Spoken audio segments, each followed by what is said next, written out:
ओम नमः शिवाय। आप सभी मित्रों का मैं मुकेश कुमार मिश्र अपने चैनल एस्ट्रोलॉजी एंड आयुर्वेदा में हार्दिक स्वागत करता हूं। और आज आप लोगों के समझ जो हम टॉपिक लेकर के आए हैं उस टॉपिक का संबंध आपके कैरियर से है। आपको किस प्रकार के काम को करने से अपने जीवन में विशेष प्रकार की उपलब्धियां प्राप्त होंगी, नौकरी में विशेष सफलता मिलेगा, व्यापार में विशेष सफलता मिलेगा, या दोनों कामों को करने से विशेष प्रकार की सफलता मिलेगी। इन तमाम बातों की जानकारी आज के एपिसोड में देने वाले हैं। क्योंकि आजकल के माहौल में देखते हैं जो लोग नौकरी कर रहे हैं वो व्यापार करना चाहते हैं, जो व्यापार कर रहे हैं वो नौकरी करना चाहते हैं। उनको ये नहीं मालूम कि आपको किस सेक्टरों में विशेष ग्रोथ की संभावना है। तो उसे हम आज डिस्कस करेंगे कि आपके लिए कौन सा सेक्टर ज्यादा अच्छा है, और अगर जो सेक्टर में काम कर रहे हैं उस सेक्टर में किस प्रकार आप ग्रोथ कर सके। क्योंकि जिन लोगों की आयु ज्यादा हो चुकी है और बहुत लंबे वक्त से वो काम कर रहे हैं, अब तो उनके लिए चेंज करना संभव नहीं है। अतः जो भी वो काम कर रहे हैं उसमें कैसे उनका डेवलपमेंट होगा उसकी साधारण उपाय की भी जानकारी देंगे। और वैसे बच्चे जो अभी पढ़ाई कर रहे हैं उनको किन सेक्टरों में आगे चल के काम करना चाहिए, इन तमाम बातों की जानकारी आज के एपिसोड में देंगे। अतः धैर्य पूर्वक आराम से आप लोग आज के एपिसोड को सुने और सुनने के बाद अपनी जिंदगी में इसे लागू करने का प्रयास करें। क्योंकि मैं जो भी चीज बताऊंगा वो ज्योतिष के अनुभव पर बताऊंगा और कुछ किताबों के जो सूत्र हैं उनको लूंगा। तो कैरियर को सिलेक्शन करने के लिए आपको मुख्यतः कुछ विशेष चीजों को ध्यान में रखना होगा। सर्वप्रथम तो ये ध्यान में रखना होगा कि आपका द्वितीय भाव कैसा है। क्योंकि द्वितीय भाव ही धन का भाव है, द्वितीय भाव ही आपके भाषा का भाव है। अगर आपकी भाषा अच्छी होगी तो आप अच्छी तरह से किसी चीज को हैंडल कर लेंगे, और भाषा अगर खराब होगी तो आप किसी अच्छे काम को भी करेंगे तो अगले आदमी को खराब लगेगा, और अगर व्यापार में है तो फिर दोबारा आपके पास नहीं आएगा। और अगर नौकरी में है, अगर बॉस आपसे नाराज हो गया तो फिर आपका प्रमोशन नहीं करेगा। तो इस प्रकार से द्वितीय भाव का विशेष महत्व है। इसके अलावा पंचम भाव का भी विशेष महत्व है। क्योंकि पंचम भाव आपका ज्ञान का भाव होता है, और आपने पढ़ लिया होटल मैनेजमेंट की पढ़ाई और जाके बैंकिंग सेक्टर में नौकरी के लिए अप्लाई करेंगे तो कैसे होगा।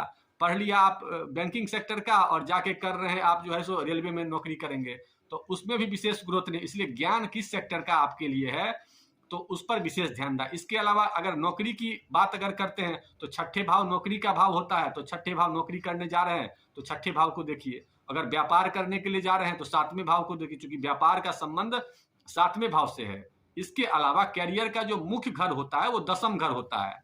दसम घर में अगर आपके कोई अच्छे मजबूत सारे जो ग्रह हैं उसमें जो बैठे हैं उससे संबंधित कार्य करिएगा तो विशेष तरक्की होगी। आगे हम उसकी भी चर्चा कर देंगे कि किस आदमी को किस प्रकार के कामों की चर्चा करनी है। इसके अलावा एकादश भाव देखिए कि आपका बैंक बैलेंस क्या है। काम वगैरह तो कर लिए, लेकिन अगर एकादश भाव कमजोर होगा तो कितना भी काम कर लेंगे लेकिन बैंक बैलेंस वो नहीं भरेगा। ये सारे चीज को देखिए। इसके बाद देखिए व्यापार करने जा रहे हैं तो बुध की स्थिति को देखिए। बुध अगर मजबूत है तो व्यापार करिए।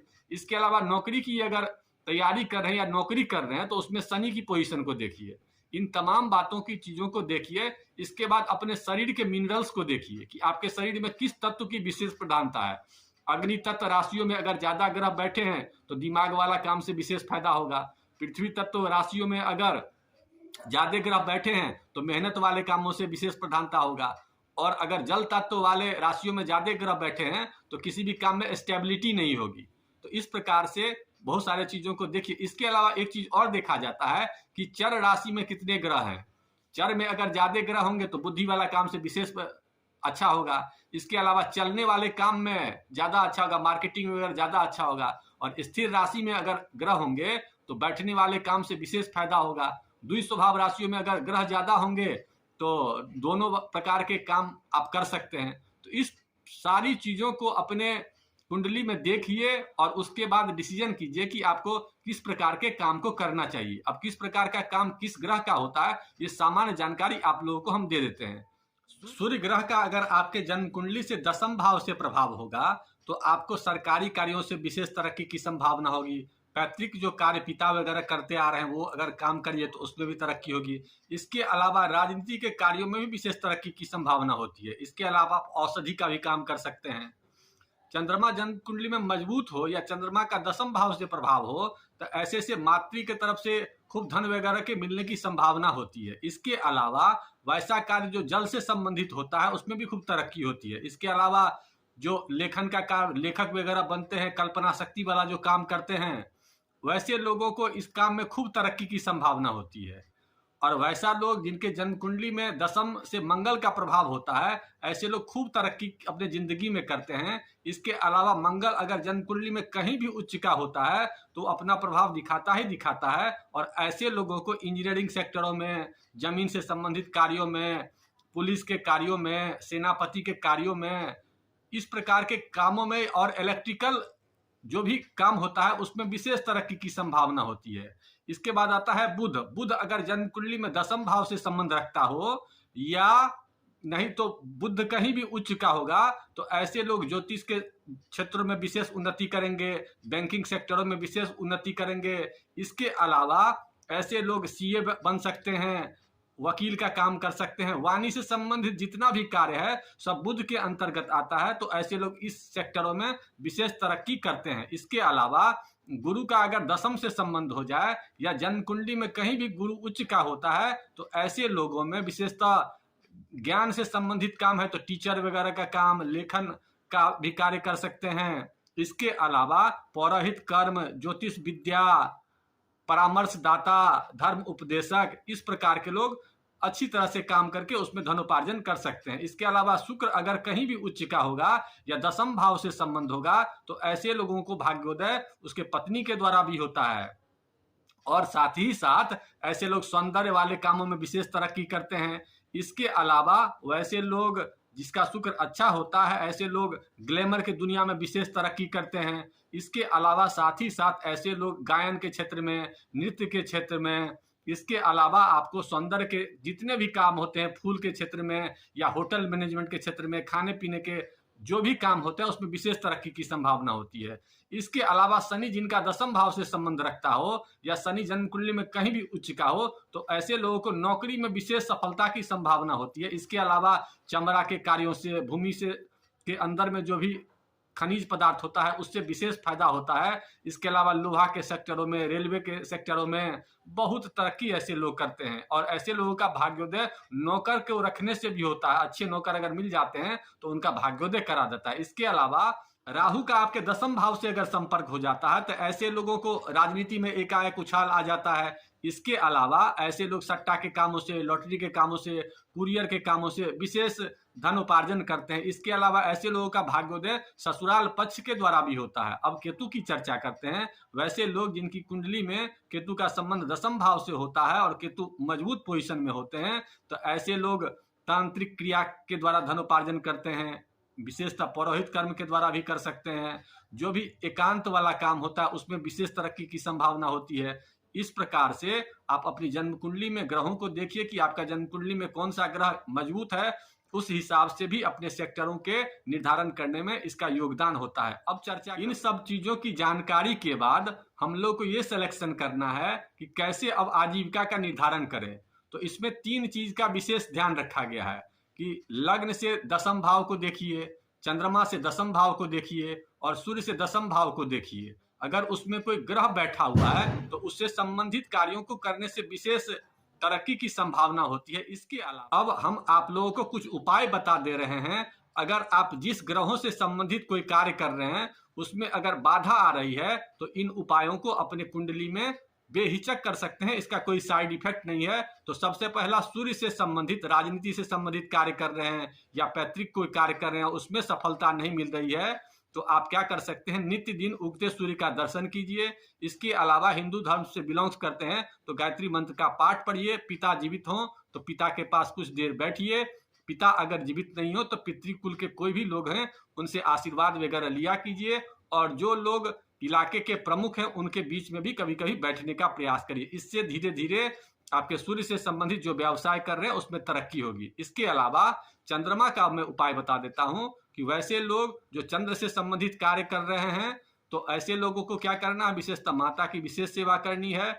कभी कभी अगर जन्म कुंडली में चंद्रमा कमजोर हो तो सोमवार को कभी जल वगैरह का दान दे दिया कीजिए। इसके अलावा हमेशा ओम नमः शिवाय का मानसिक जप करिए। इससे आपके धीरे धीरे जो चंद्रमा के व्यवसाय हैं अगर कमजोरी में है तो उसमें आप तरक्की महसूस करेंगे। इसके अलावा मंगल से संबंधित कार्य जो आप कर रहे हैं, जमीन से संबंधित कार्य कर रहे हैं या आप फौज में हैं या सेना में हैं, तो इस प्रकार के कार्यों को कर रहे हैं, तो आप मंगल से संबंधित उपाय करेंगे। उसमें सर्वप्रथम ये करना है आपको कि मिट्टी का दान करना है। मिट्टी का दिया वगैरह ले लीजिए और किसी मंदिर में दान कीजिए।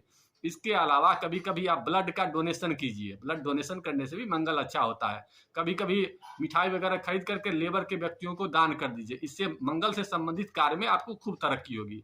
इसके अलावा वैसे लोग जो बुध से संबंधित कार्य कर रहे हैं और बुध कुंडली में कमजोर हो, तो ऐसे लोगों को हर एक बुधवार को गणेश जी को दुर्वा घास अर्पित करना चाहिए या इलायची अर्पित करना चाहिए, और अपने भोजन में हरी सब्जियों की मात्रा को बढ़ानी चाहिए, और बहन बुआ बेटी को कभी कभी हरी वस्तुओं का दान करना चाहिए। और इसके अलावा एक विशेष उपाय बता रहे हैं, वैसे सभी लोग जो व्यापार करते हैं वो कर सकते हैं। बुधवार को कोई हिजरा वगैरह मिल जाए तो उससे कोई सिक्का लेना है, और बुधवार को ही अपने पास कोई हरा कपड़ा रखना है।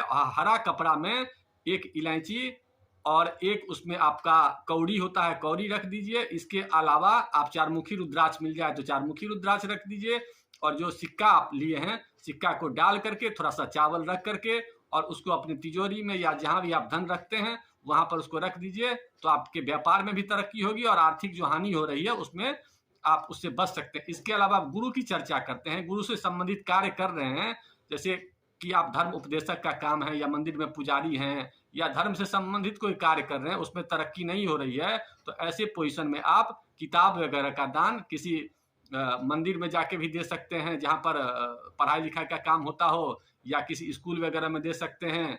जहां भी आपको लगे कि इस व्यक्ति को जरूरत है तो वहां पर वो दान कर सकते हैं। इसके अलावा अपने भोजन में थोड़ा सा पीली वस्तुओं के मात्रा को बढ़ा दीजिए। इसके अलावा जो भी गुरु वगैरह हों तो उनसे नित्य आशीर्वाद लिया कीजिए, और मंदिर वगैरह में जाकर के कुछ देर बैठिए और वहां पर साफ सफाई की काम को करिए। इसके अलावा अब शुक्र की चर्चा करते हैं। वैसे लोग जो शुक्र से संबंधित कार्य ग्लैमर के दुनिया में है, संगीत के दुनिया में है, सौंदर्य के कामों में है, होटल व्यवसाय में है, तो उन लोगों को क्या करना है कि ऐसे लोगों को हर एक शुक्रवार को विधवा औरत की सेवा करनी है। इसके अलावा जो भी कन्या वगैरह होंगे उनको भी कुछ वगैरह गिफ्ट देना है, और सौंदर्य वस्तुओं का कभी कभी दुर्गा मंदिरों में जाकर के दान करना है। इसके अलावा सरपोखा की एक लकड़ी होती है जिसे आप धारण करेंगे तो उससे भी आपके अच्छे परिणाम मिलेंगे। अब शनि की चर्चा करते हैं।